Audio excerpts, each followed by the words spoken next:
Hala, pera na bigay ni Kuya Rab kay VNC, naubos ba kaya ito lahat? At kung naubos nga ito, asan kaya ito napunta at asan ito nagastos? Sana po ay tapusin niyo po itong video para malaman niyo po ang buong nilalaman at mga detalye patungkol sa ating pag-usapan, at meron din po akong ipapakita na video clip na malalaman niyo po kung paano ba talaga hahawak ng pera ang isang VNC na nagagastos nga ba niya ito ng tama ang mga bigay ng sponsors at maging kay Idol Kuya Rab. Bago po tayo magpatuloy ay shoutout ko po muna ang mga leaders ng Kalingap na sina Kuya Val Santos Matubang, Ate Edna Vlogs at Idol Kalingap Rab, pati na rin po sa lahat ng members ng Karepa. Suportahan po natin sila palagi.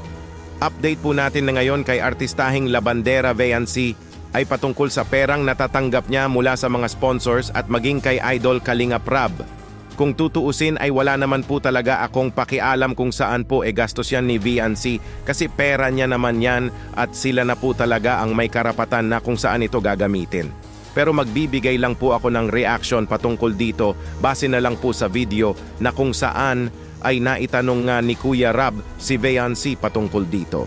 Kasi alam naman po natin na inuulan na po talaga si VNC ng mga biyaya galing sa mga mabubuting sponsors ng programa ni Idol Kuya Rab.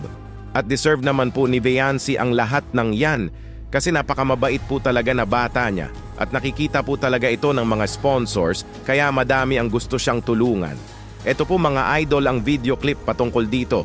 Panoorin nyo po. 1, 2, 3, 4, 5. Nabigay siya ng 5,000 pesos. Wow! Grabe. Ingatan mo yan ha, pera mo. Kung palagi, okay naman ba yung mga tatanggap mong pera ay kumbaga sakto naman sa inyo? Okay naman? Okay naman. Tinatago mo. Ibig sabihin may mga natitira naman. Ang dami nyo eh. Kaya di na rin kami magugulat kung maubos din ka. Kasi sa dami nyo, di ba? Wala tayo karamdam ng gano'n na ang dami nyo sa perang binibigay ng Team Kalinga. Nakakaraos po kami sa kaya dapat na kabili ko kami yung bigas, isang sako pen. Unlike before. Kasi wala naman kung ano ba trabaho kasi. At paano mo napagkakasya yung perang binibigay namin sa'yo? Ano po, tinatago po yung... Tinatago mo? Ibig sabihin, ikaw rin naghahawak? Ano po si mama po, pinaka-ano po kayo. Okay. Tapos tinatago naman niya. Ayos naman, pati naman ay okay naman. Napakalaking tulong po talaga sa pamilya ni VNC ang mga inaabot na pera ng mga sponsors at pati na rin kay Idol Kuya Rab kasi nakakaraos na po talaga sila ngayon sa buhay na ito nga ang pinangbibili nila ng mga pangunahing pangangailangan gaya ng bigas. At ang sobra pala ay tinatago mismo ng nanay ni VNC para may ipon sila.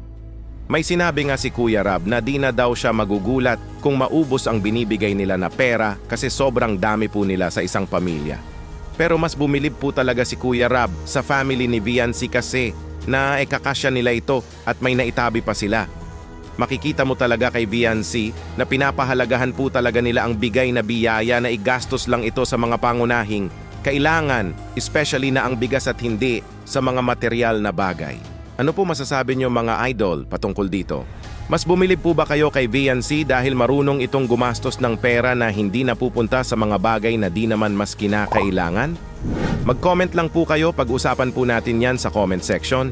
Dito muna lang po tayo, Kuya Dambo nga po pala, pasensya na po kayo sa Tagalog ko, Bisaya po kasi ako. Ingat po kayo palagi.